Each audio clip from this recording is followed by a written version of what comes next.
All right, here we are checking on the old Kenworth. We're gonna go plug it in for a bit. We'll do a cold start, wipe all of our snow off, let it warm up for a little bit, shovel out the boxes and whatnot. See how this old girl sounds. Here we are, the old Cummins X15. I think we're running the Shell Rotilla. We're going to be switching over to the AMS oil. Looks like we're ready for an oil change. So that'll be an up and coming video after our cold start here.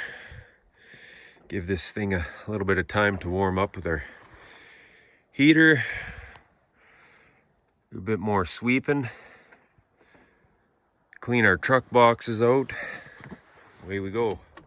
There we go. Got the young fella cleaning it off. All right.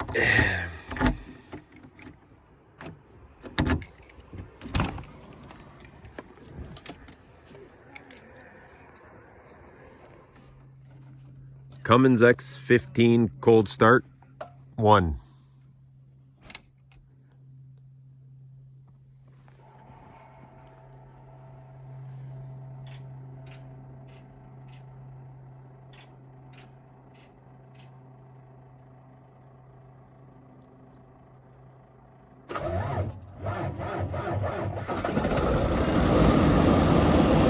Purrs like a kitten, the old X15.